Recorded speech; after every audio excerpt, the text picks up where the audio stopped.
सनातन धर्म का तीज का पर्व बहुत ही महत्वपूर्ण होता है, चाहे फिर वह सावन मास की हरियाली तीज हो, कजरी तीज हो या फिर हरितालिका तीज हो। कई स्थानों पर हरियाली तीज जो कि सावन में आती है, शुक्ल पक्ष में उसे मनाया जाता है और कई स्थानों पर कजरी तीज मनाई जाती है जो कि भाद्रपद मास के कृष्ण पक्ष में आती है। कई स्थानों पर हरितालिका तीज मनाई जाती है जो कि भाद्र मास के शुक्ल पक्ष में आती है। तो कई क्षेत्र में विशेषता के आधार पर अलग अलग स्थानों पर अलग अलग तीज मनाई जाती है, लेकिन प्रत्येक तीज का महत्व एक ही है। अखंड सौभाग्य की प्राप्ति के लिए, पति की लंबी आयु के लिए, फिर मनचाहे जीवन साथी की कामना से, सुयोग्य घर वर की कामना है से हरितालिका तीज, हरियाली तीज और कजरी तीज मनाई जाती है।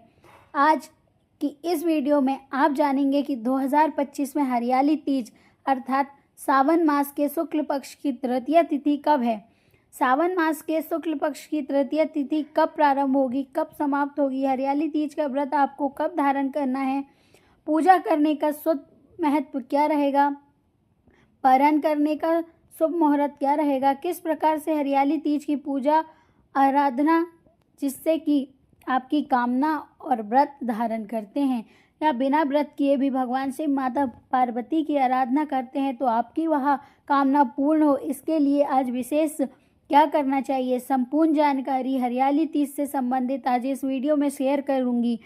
तो बहुत महत्वपूर्ण है, आज की वीडियो पूरा देख लीजिए और अच्छी लगे तो लाइक भी कीजिएगा, क्योंकि आपके लाइक्स, आपके कमेंट्स मेरे लिए बहुत महत्वपूर्ण होते हैं।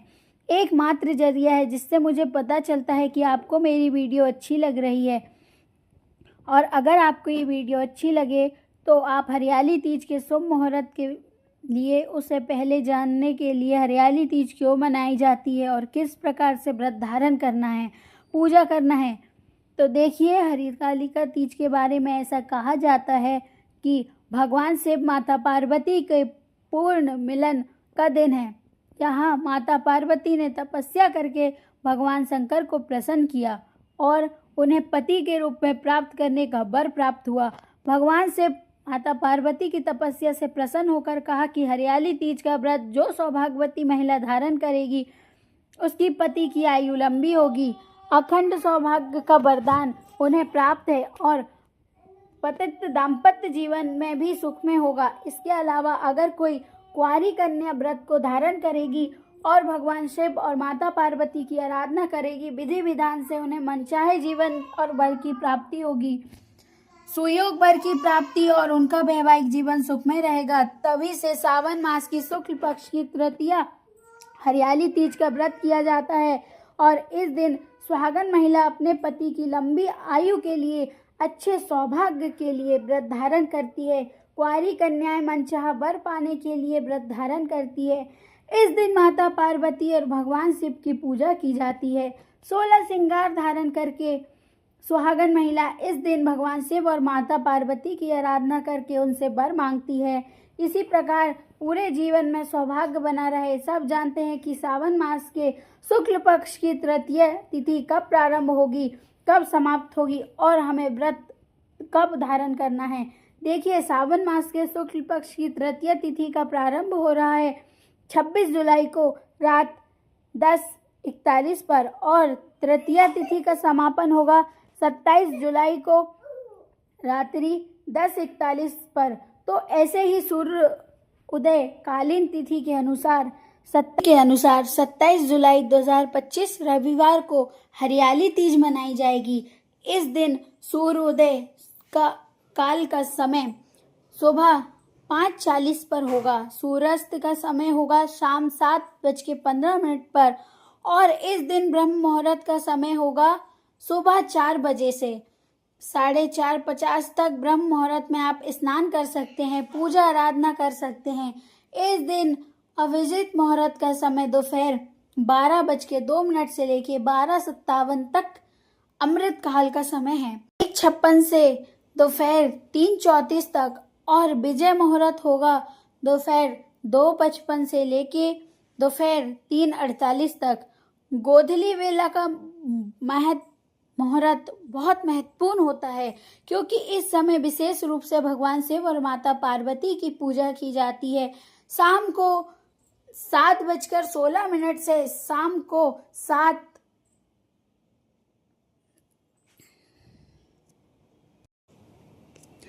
7:38 तक यह गोधूली मुहूर्त का समय है। इस समय में भी अगर आप पूजा आराधना कर सकते हो। प्रदोषकालीन पूजा के शुभ मुहूर्त के बारे में शाम को 6:45 से रात्रि 8:20 तक प्रदोषकालीन पूजा का शुभ मुहूर्त है। अच्छा, बहुत ही शुभ सहयोग है आपको प्राप्त हो रहा है हरियाली तीज के दिन, जो कि पूजा के व्रत धारण करने के लिए अत्यंत ही श्रेष्ठ और शुभ सहयोग है। रविवार योग 27 जुलाई की शाम को 4:23 से रविवार योग प्रारंभ होगा, जो कि 28 जुलाई की सुबह 5:40 तक रहेगा। इस योग में अगर आप पूजा करते हैं, व्रत धारण करते हैं, तो अत्यंत श्रेष्ठ और शुभ माना जाता है। शाम का जो प्रदोषकालीन पूजा होगी रवि योग में होगी, जिससे मनचाही कामना पूर्ण होगी और अखंड सौभाग्यवती का वरदान भी प्राप्त होगा। मनचाहे जीवन साथी की कामना भी पूर्ण होगी। तो विधि विधान से भगवान शिव और माता पार्वती की आराधना कीजिए, मंत्रों का जाप कीजिए, माता पार्वती से, भगवान भोलेनाथ से अपने लिए शुभता की कामना कीजिए। पुराणों में इस प्रकार का वर्णन आता है कि माता पार्वती ने भगवान शिव को प्राप्त करने के लिए, पति रूप में प्राप्त करने के लिए 108 जन्मों तक की तपस्या की थी। तब जाकर भगवान शिव प्रसन्न हुए।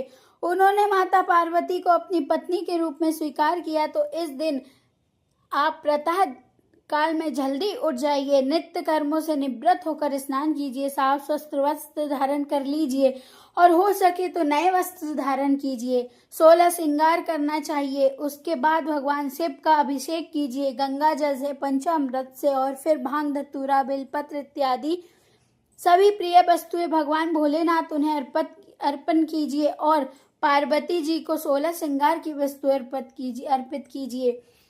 फिर ऐसा करके आप उनसे प्रार्थना कीजिए। और हाँ, पूजा करने से पहले अपने व्रत का संकल्प भी लीजिए कि इस कामना से या अपनी जो भी मनोकामना की पूर्ति आपको करवानी है, उसे देखकर आप ये व्रत धारण कर रहे हो। फिर चाहे जीवन साथी की कामना से हो, अपनी कोई कामना हो, उसको लेकर व्रत प्रारंभ कीजिए। विधि विधान से भगवान शंकर, माता पार्वती की पूजा कीजिए, फिर व्रत कीजिए, फिर कथा सुनिए। अच्छा, कई स्थानों में ऐसे हैं जहाँ की सुबह शाम दोनों समय पूजा की जाती है।